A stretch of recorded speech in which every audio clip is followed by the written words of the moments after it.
En primer lugar, agradecer a Ana su amable invitación, a Integra Salud y todos los que estáis implicados en este follón, que es un follón organizar un congreso, yo lo sé. Y bueno, la primera ponencia, si la ponemos ya, es la historia de un dolor.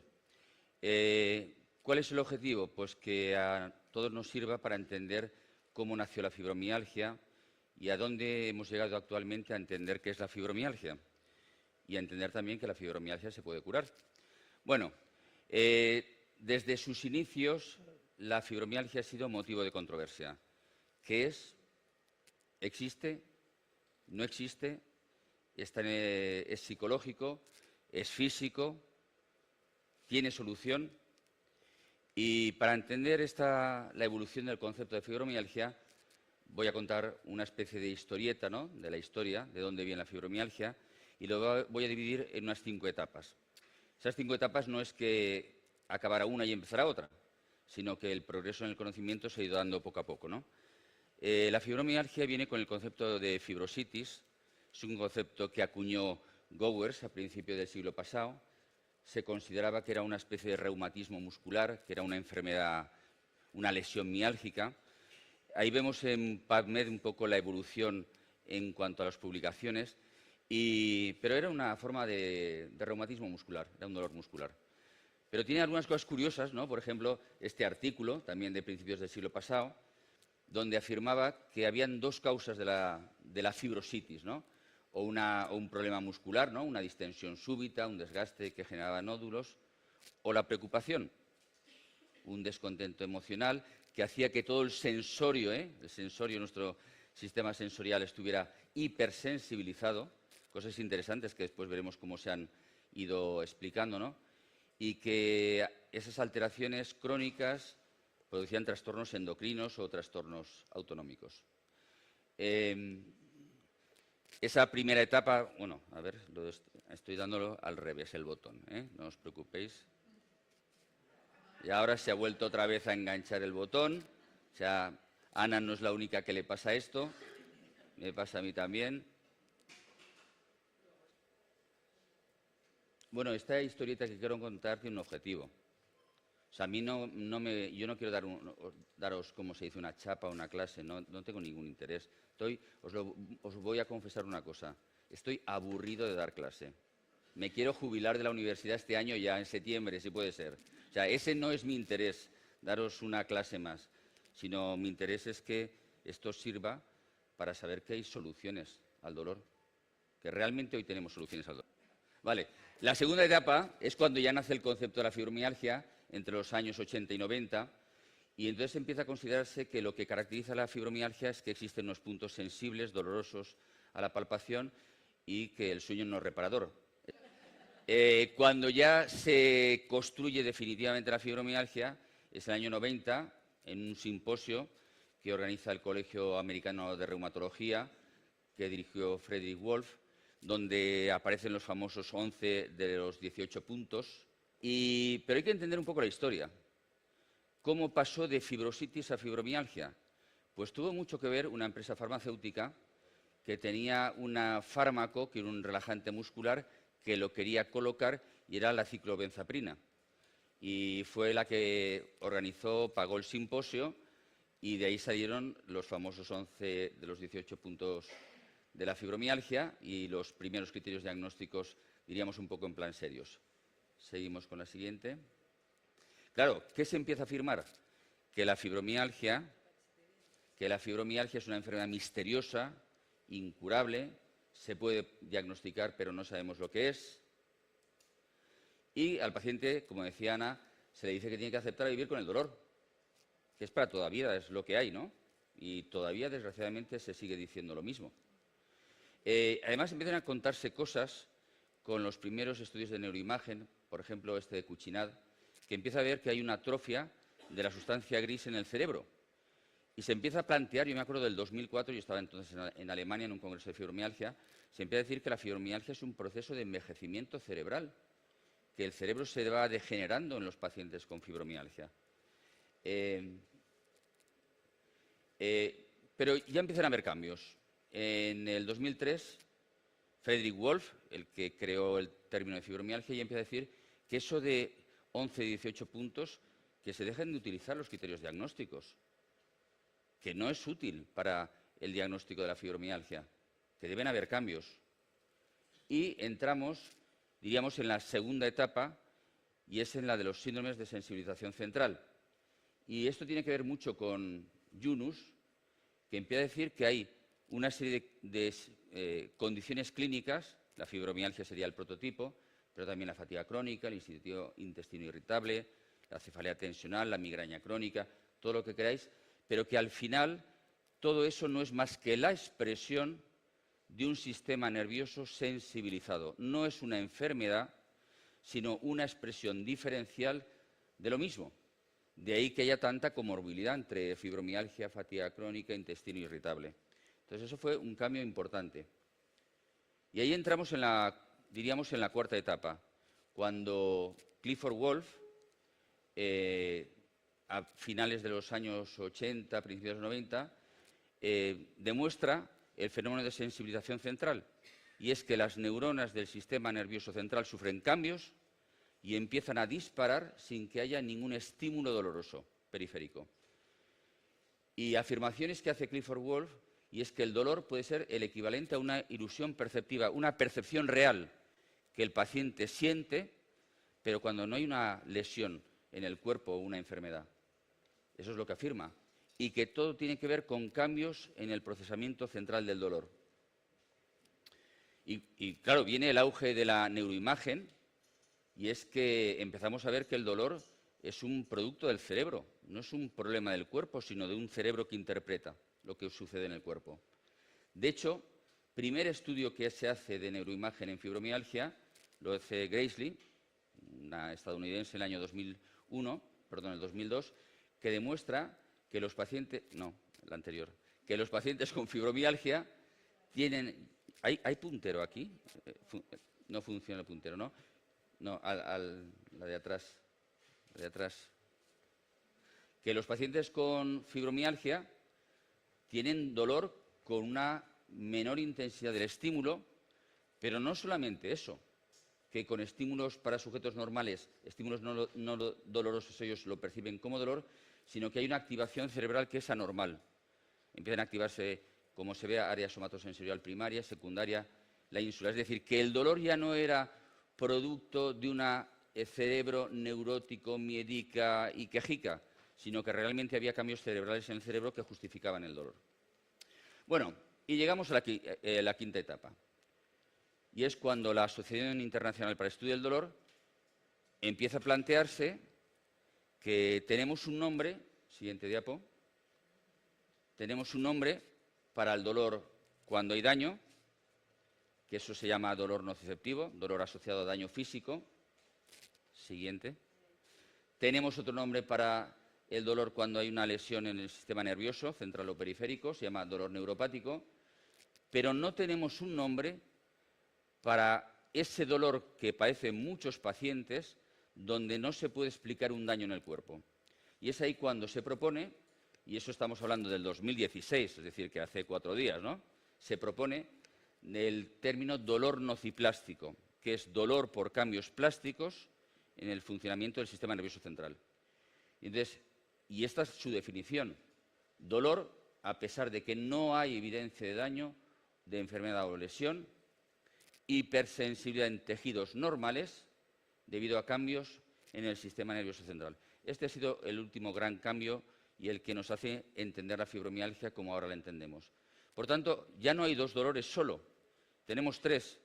Hay un dolor con daño, hay un dolor con afectación del sistema nervioso y hay un dolor por procesamiento anómalo del sistema nervioso central.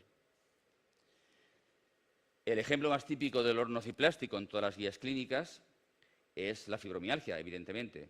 ¿Y cuáles son los síntomas principales? Pues los que todo el mundo sabemos: dolor generalizado, fatiga crónica, sueño no reparador, alteraciones en la memoria y mucha comorbilidad asociada.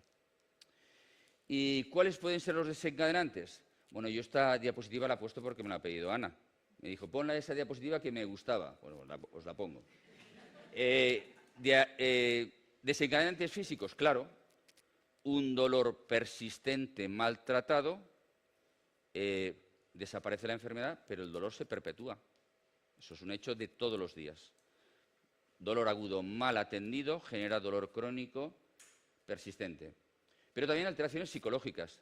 Y esta imagen la traigo de un estudio de Turk, donde muestra las áreas de dolor que refieren mujeres que han sufrido abusos sexuales. La agresión física no explica el dolor, pero sí cambios en su procesamiento central del dolor. Bueno, y esto lo traigo porque este es uno de los grandes tochos sobre el dolor. Este es el de Bonica, la última edición del Bonica, donde Daniel Klopp, que yo recomiendo que leáis a Daniel Klopp, que es uno de los grandes ponentes en fibromialgia, cómo se entiende hoy la fibromialgia y cómo diríamos que hay como dos posibilidades de desarrollar fibromialgia, de abajo arriba, por cambios en el cerebro, cambios emocionales, personales, lo que sea, que hacen que el cerebro empiece a procesar el dolor de forma normal, o a partir de lesiones en el tejido mal atendidas, como he comentado antes. Y bueno, ¿y qué se entendía antes de la fibromialgia?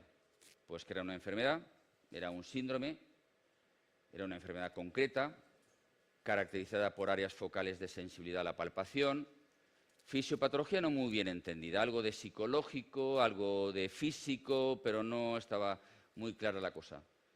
¿Qué entendemos ahora que es la fibromialgia? Pues sabemos que es un tipo de dolor nociplástico, dolor sin daño, que es una centralización del dolor, que no solo es dolor, sino es fatiga y mucha comorbilidad, cuya fisiopatología está bien entendida actualmente, que es un proceso que ocurre en el sistema nervioso central y que no es un problema psicológico.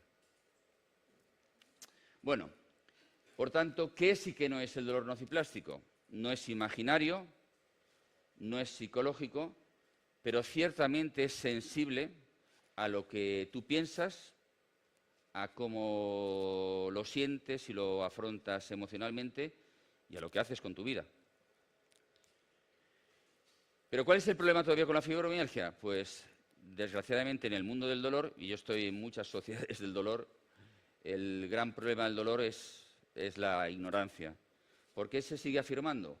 Pues que todo tiene que ver con el estrés, el problema de la microbiota, de los cromosomas, de las mitocondrias, de la nutrición, y todo eso no hace más que generar confusión en el paciente y determinar un peregrinaje loco de múltiples terapias, de muchas cosas que desgraciadamente se venden en medicina.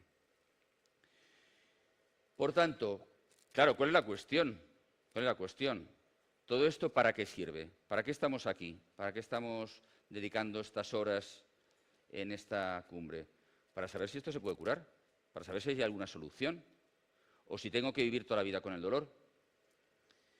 Y esto es parte de mi tesis doctoral, donde yo estudié conectividad cerebral en pacientes con dolor y cómo la conectividad cerebral cambia. Hoy en día, como veis en la imagen, esto es un estudio de tractografía, podemos delinear los axones, todas las fibras del sistema nervioso central y ver cómo se modifican macroscópicamente. O sea, no es una ilusión, es que las neuronas cambian su orientación en el cerebro y eso puede ocurrir en un paciente con dolor, en la buena dirección. ¿Y qué es lo que cuento yo? ¿De quién he aprendido yo? Bueno, pues yo me dedico fundamentalmente a educación en ciencias del dolor, que no me lo inventé yo, o ahora voy a presentar a quién lo inventó esto, y que se explicita muy bien en un libro que creo que seguramente conoceréis mucho, que es el de Explicando el dolor, de David Butler y Lorimer Moseley. Bueno, pues todo esto empieza, ciertamente con influencias de otras personas que hemos conocido con David Butler, cuando desarrolla como estrategia terapéutica la educación en ciencias del dolor, donde no es una terapia cognitivo-conductual, no es dar unas clasecitas, sino que es una intervención diseñada, dirigida, a generar en el paciente una nueva interpretación del dolor que es capaz de reducir o eliminar el dolor. Y de esto hay evidencia. Hay mucha publicación que demuestra, hay revisiones sistemáticas que concluyen que esta terapia es eficaz. ¿Y cuáles son los dos pilares en los que nos apoyamos? En educación. ¿Qué es educación? Que el paciente entienda lo que tiene y eso hace que el cerebro opere en consecuencia. Yo, muchos pacientes me dicen, ¿qué es lo que yo tengo que hacer para librarme del dolor? Digo, no tienes que hacer, tienes que entender. Es más importante entender y que hacer. Si tu cerebro entiende, tu cerebro empezará a cambiar cómo procesa el dolor. Solo entender. Y evidentemente, para generar evidencia de que eso es verdad, pues utilizamos técnicas de exposición gradual, de sensibilización, pero para confirmar, ayudarle al cerebro a entender que se puede librar del dolor. Y bueno, vamos a acabar ya. Como conclusión, pues que el dolor en la fibromialgia es real, no es una ficción, es un dolor, es una percepción real, pero que la fibromialgia no es ya una enfermedad, no es ya un síndrome, sino simplemente es una expresión de ese dolor nociplástico, que no es más que una manifestación de un sistema nervioso central sensibilizado, que es producto 100% del cerebro y que el dolor forma parte de uno de nuestros sistemas de protección. ¿Cuándo tenemos dolor? Cuando nuestro sistema de protección está hiperexcitable, sensibilizado, se siente amenazado. Y que evidentemente las percepciones del dolor son absolutamente modificables. Quien afirme que una percepción no se puede modificar es un necio. ¿Y cómo se modifican las percepciones? Por factores cognitivos, lo que tú piensas sobre lo que tienes, las expectativas que tienes sobre tu futuro o cómo va a evolucionar tu dolor, aspectos afectivos, cómo afrontas tu situación de dolor y, evidentemente, cómo vives, lo que haces. Y que el cerebro puede, evidentemente, cambiar y dejar de generar dolor. Hay una frase que me gusta mucho de David Butler y es, antes decíamos, podemos ayudarle a usted a vivir bien con su dolor. Actualmente podemos afirmar que podemos ayudarle a usted a vivir bien sin su dolor. Y, bueno, nada, iba a poner algún vídeo, pero os lo voy a pasar. Pero que es cierto que puede haber gente con fibromialgia, como veis, que va con su sillita eléctrica. Yo me acuerdo de verle su maleta llena de resonancias magnéticas y de pruebas diagnósticas. Me acuerdo de fijarme en esta cosa. ¿Esto que llevas ahí qué es? Pues mira, es un Tempur que me tengo que poner en la colchón del hotel porque si no, no puedo dormir por el dolor. Bueno, pues esta chica, siguiente diapositiva, pues acabó pues haciendo este tipo de cosas y, siguiente diapositiva, surfeando. Bueno, pues nada, muchas gracias a todos vosotros por vuestra atención. Siguiente diapositiva.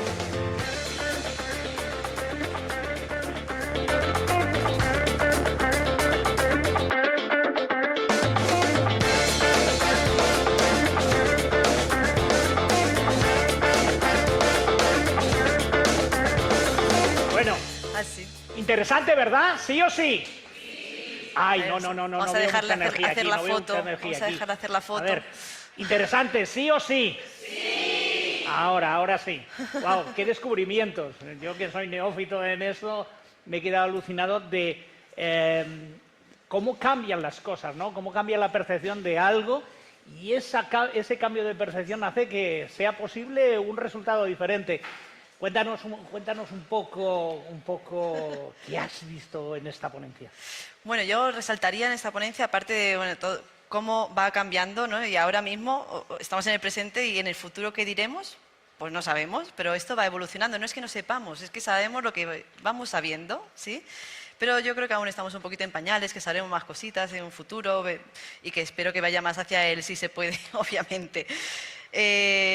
Pero esa diapositiva que ha puesto Rafa me parece de especial importancia. Muchas habéis hecho así, ¿no? He dicho, pon esa, por favor, porque lanzo la pregunta, no hace falta que levantéis la mano, pero ¿cuántas de vosotras y vosotros habéis tenido abuso? Abuso sexual, violencia, ¿no? Y fijaros cómo el mapa de dolor es tan parecido unas con otras, ¿no? Eso yo creo que es la clave de entender que no tengo un daño en el cuerpo, que tengo dolor, he tenido una historia y siento esto, ¿sí? Pero no voy a buscar qué le pasa a mi rodilla, qué le pasa a mi cuello, qué le pasa, sino ¿qué me pasa? ¿Sí? Y en parte, doy paso ya, y en parte es lo que vamos a ver en la siguiente ponencia. Sí. Vamos a continuar. Muy interesante. Quería reflexionar contigo porque lo importante que es el cambiar la creencia que teníamos de las cosas. Estábamos en la comida hablando con el profesor, yo le llamo profesor. Yo sé que a él no le gusta, pero yo le llamo profesor. Y estábamos hablando de eso, de lo importante que es creer en las cosas. Cuando cambias esa creencia en algo, empiezas a mejorar. Hoy Rafael nos ha demostrado algo. Pero no nos vamos a quedar aquí, ¿verdad? Vamos a seguir para adelante. Vamos a dar un pasito más en nuestro descubrimiento de la verdad sobre la fibromialgia y eso lo vamos a hacer en la siguiente ponencia, ¿o me equivoco?